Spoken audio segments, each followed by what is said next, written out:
Hey guys, today's a bit of a short story about a furry DM that's putting his fetishes in the game. One of my friends dated this guy in college before I knew him, and my friend was a huge oversharer who couldn't keep a secret, so I heard all kinds of weird private stuff about their partners.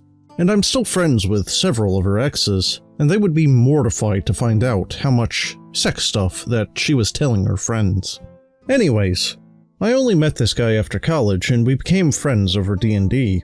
And recently, he offered to DM a new campaign, and initially, I was excited. He struck me as creative, if a little bit shy and eccentric. It was a small game, it was just me and another player. And I had already established that I definitely had free time with no scheduling problems, and I regretted that. And I was now thinking of ways how to get out of this. And I thought, maybe I'll fake my own death. The whole campaign was built around this guy's fetishes, and he had quite a few of them, but the ones that I remember are furry vor and shrinking and giantess stuff. And the whole campaign felt like one of the weird parts of DeviantArt. It started with us finding an amulet that shrank us down to a tiny size. Cool, I thought. A tiny adventure. That's fun. But then he warned us, if any animals find you, they'll eat you. And then I realized what all of this actually was.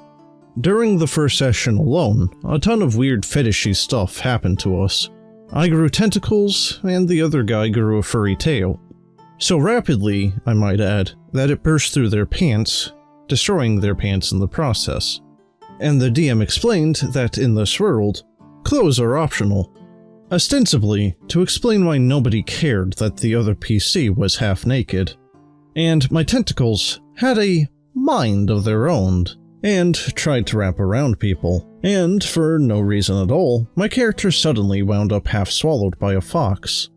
And I had a roll to get out of its mouth. I failed the roll, but I lied and said it was a crit success because I felt like this was a roll to not get vored check more than anything else.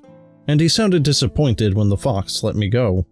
The fox became our pet after that, but the DM kept putting me in situations where the fox might accidentally eat me, and I rolled out of them each time. It seems super weird that someone would do this to their friends. We've had a years-long friendship outside of this, and I don't get why you would suddenly decide that it was cool to do a one-sided sexual roleplay.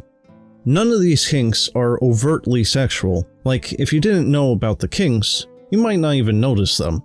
And I don't even think that the other player noticed. But if it's your thing, it doesn't need to be overtly sexual to get you off. Don't do this to your friends, or to anybody.